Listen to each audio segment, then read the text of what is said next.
Lok Sabha Nirmala Sitharaman మాట్లాడుతున్నారు. ఇప్పుడు ఆ లైవ్ చూద్దాం. 13.44 lakh crores, which is an increase from the previous year, that is 2019-20, where it was 13.19 crores. 21-22, it rose to 13.40 lakh crores. It was 4,000 slightly less because of COVID-related issues, although we targeted a higher number. But in 22-23, it was 15.56 lakh crores, which is 2.16 lakh crores more than the previous years. And that is the year when we brought in the 50-year interest-free loans for states. Interest-free 50-year loans. 23-24, 17.98 lakh crores, which is again 2.42 lakhs crore more from the previous year. 24-25, 22.91 lakh crores, 4.93 lakh crores more.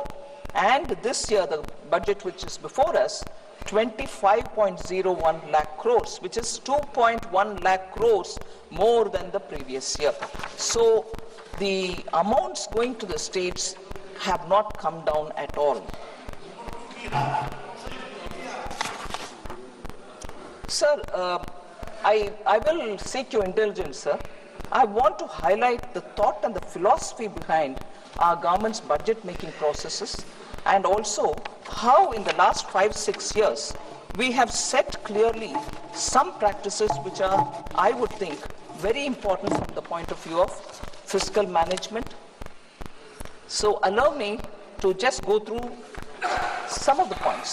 It's been a conscious policy choice because it's part of our governance priorities, its commitment to fiscal discipline.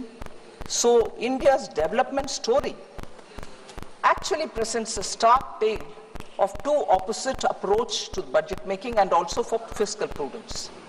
So global financial crisis of 2008, once in a century 2020 COVID pandemic.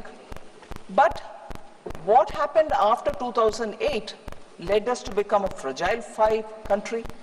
Whereas what is now happening is that you see we continue to remain the fastest growing economy. I want to highlight some of the very critical steps that we have taken in the fiscal prudence approach and also in budget making. So under this government, sir, India transited from the league of fragile 5 to become one of the top 5 economies of the world. 2021, sir, we had the devastating pandemic. Union budgeting reveals recurrent themes of transparency. Since that year, you will find our themes which are recurring are transparency in the budget making and also credibility of budget making, reforms to catalyze growth, targeted social security, and use of technology for obtaining value for public money. I'll just give 2 examples or sometime even 1 example for each year. 2020-21, sir, we took a giant step of bringing on board the FCI off-budget borrowing of 1.2 lakh crores. Food Corporation of India had continuously maintained off-budget borrowings. That year we took a major step of bringing all the off-budget borrowings of FCI, which totaled to 1.2 lakh crores onto the budget. So that enabled better public understanding and discourse on government debt and also brought in a sense of credibility to the budget documentation itself. That year, another step, sir, we have also partnered with the states to deepen the multiplier effect on capital spending by providing them with the 50-year interest-free loan. From an allocation of 12,000 crore in 2021, it has now in the current budget reached 1.50 lakh crores. So it is not just us believing in multiplier effect by spending on capital asset building, but we have partnered with the states, and states are really actually speedily coming up with a lot of proposals, which is very, very good, and we are able to give them that kind of money to support their proposals. 21-22, sir, the year after that, again 2 steps which I want to highlight. MOHUA Ministry of Housing and Urban Affairs, off-budget borrowing was also taken on board. We brought on record the off-budget borrowing of urban housing of 33,000 crores on the books of government by prepaying it. By prepaying it, sir.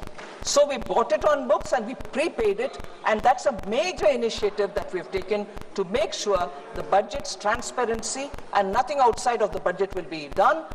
That was the second major step. The first year it was FCI, the second year it is Mahuas. That year, again, just-in-time release and transparency in flow of funds to the states, the single nodal agency model was introduced, so taxpayer money goes to the states just in time for them to use the money, and there is no difficulty in that kind of a quick disbursal of resources. That's the second major step for 21-22. 22-23, sir, debt consolidation of agencies for better fiscal planning on borrowings. Professor was very worried about the borrowing, the debt and everything else. This is one of the points which I want Professor to consider as to why consistently between 2021 we are taking measures to reduce debt, at the same time make public money go for productive asset building activities. We commenced financing of capital outlay of railways and highways from the union budget that time, 22-23. This allowed for debt consolidation, particularly railways debt consolidation began happening from that year of these agencies and helped lower cost of borrowing. So as borrowing by government is cheaper than borrowing by agencies, so efficient use of money, there also we have shown that this kind of a step can actually better utilize taxpayers' money. 23-24, sir, one big step, recognizing the taxpayer by easing tax rates. The new tax regime was made the default tax regime, sir, with new slab structure, with reduced tax rates, and also rebate limit was raised until 7.27 lakhs rupees monthly earning, annual earning, with marginal relief also given, which until 7.27 lakhs, where no tax was payable at all. This year, of course, it has gone to 12 lakhs. So the fifth point I want to say is 2024-25, sir, we empowered the ministries with a proposal which was suggested by the PAC, which was very actively looked into by the Public Accounts Committee. And then we consulted the CAG, and then we brought in a revision of new service and new instruments of service limits. This is the fourth time since independence. A major step of this kind has been brought in with substantially enhanced financial delegation to improve operational efficiency in ministries. Otherwise, for small amounts, they had to keep coming for, permission seeking and so on. That has been cleared.